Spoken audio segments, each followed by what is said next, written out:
जय श्री हरि गाइस। तो हम आगे का श्लोक पढ़ते हैं ओसीडी इंट्रूसिव थॉट्स से बाहर आने के लिए। भौतिक जगत में सदा ही कुछ ना कुछ उथल पुथल होती रहती है। उसका परिणाम अच्छा हो चाहे बुरा, जो ऐसी उथल पुथल से विचलित नहीं होता, जो अच्छे शुभ या बुरे अशुभ से अप्रभावित रहता है, उसे हरि भावनामृत में स्थिर समझना चाहिए।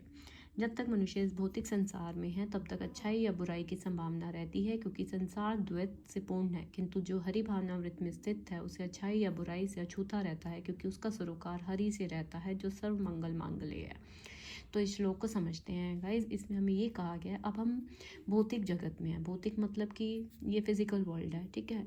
इसमें कभी अच्छा कभी बुरा, ये सब उथल पुथल चलती रहेगी। ऐसे ही विचार अच्छे हैं बुरे हैं ये सब चलते रहेंगे। लेकिन जो हरि भावना में होता है वो अच्छे या बुरे विचारों से अप्रभावित रहता है। कोई भी थॉट्स आ रहा है आने तो उससे अप्रभावित रहता है, वो उसे टच नहीं रहता, क्योंकि वो थॉट्स हैं, ठीक है।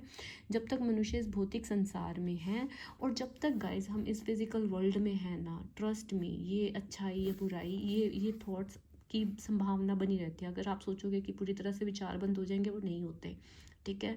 क्योंकि अब हमें भौतिक मतलब भगवत गीता एक प्रूफ है।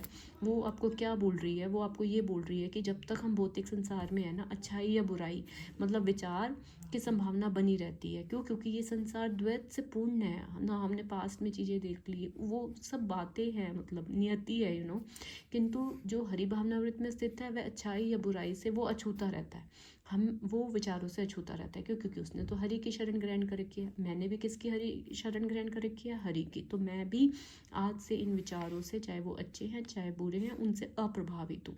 आपको भी अप्रभावित रहना है, ठीक है। अब हमें ये आता है कि अपनी योजना के अनुसार इंद्रियों को वश में कर सके, लेकिन अधिकांश व्यक्ति अपनी इंद्रियों के दास बने रहते हैं और इंद्रियों के ही कहने पर चलते हैं। अब जैसे मन हमें नचाता है, मन कहता है सुन भाई ये थॉट आया तो जा कुल्ला कर, ये थॉट आया चल भाई खाना बना, ये थॉट आया इसके लिए कर। हम किसके इशारों पे चल रहे हैं? अपने मन के इशारों पे चल रहे हैं। हम उसके दास बने हुए हैं गाइस, हम दास बने हुए हैं। बट हरि हमें दास बनने के लिए नहीं कह रहे हैं, ठीक है। इंद्रियों की तुलना एक विषैले सर्पों से की गई है। वे अत्यंत संतरतापूर्वक बिना किसी नियंत्रण के कर्म करना चाहती है। और आपको पता है अब हमारा मन कैसे काम करना चाहता है? वो आज़ाद होकर काम करना चाहता है, ठीक है। वो हमें तंग करना चाह रहा है अभी गाइज। वो बिना किसी नियंत्रण के, अब उसको आदत हो चुकी है अनकंट्रोल्ड वे में काम करने की, तो अब वो बिना नियंत्रण के ही रहना चाहता है, ठीक है। तो योगी या भक्तों को इन सर्पों को वश में करने के लिए एक सपेरे की भांति अत्यंत प्रबल होना चाहिए। अब हमें एक सपेरे की भांति बहुत स्ट्रांग होना पड़ेगा। हमें उसे कभी भी कार्य करने की छूट नहीं देना। कोई विचार आया, शास्त्र सम्मत है या नहीं है तभी करो, नहीं है मत करो। हमें उस मन को छूट नहीं देनी कोई भी कार्य करने की। शास्त्रों में अनेक आदेश हैं, उनमें से कुछ करो और कुछ ना करो से संबंध है। जब तक कोई इन करो या ना करो का पालन नहीं कर पाता, इंद्रिय भोग पर संयम नहीं बरतता है, ठीक है। अगर गाइस आपको मन पे कंट्रोल करना है, ओसीडी पे कंट्रोल करना है, मन में कोई भी थॉट आया है, आपको सबसे पहले ये देखना है क्या ये आपका शास्त्र कहता है, क्या ये आपका शास्त्र बोलता है इसको करो या शास्त्र कहता है इसको मत करो। जो शास्त्र कहता है आप उसके अकॉर्डिंग चलो, ठीक है, ठीक है। विचारों से नहीं डरना। हरि ने ही हमें बोला है कि हमें युद्ध करना है, हमें कोई भी विचार से नहीं डरना है, ठीक है।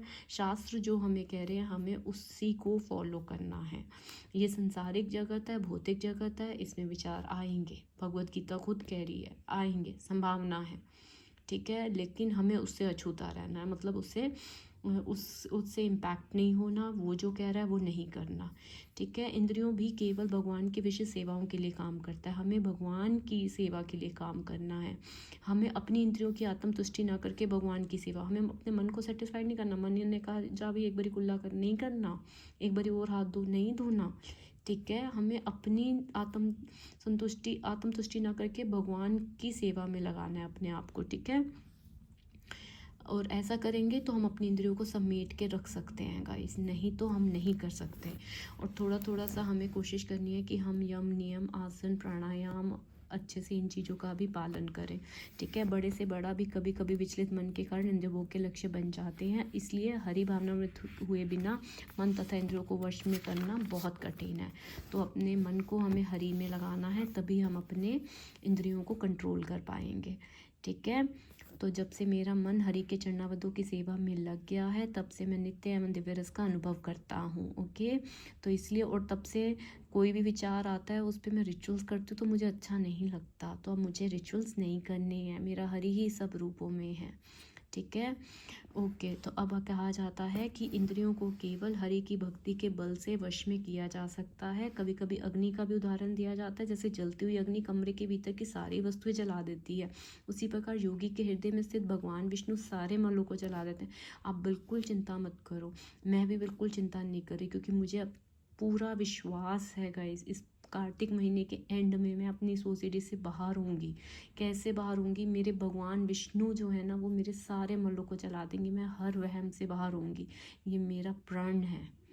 ठीक है, अपने आप से प्रण है, अपने हरि से प्रण है।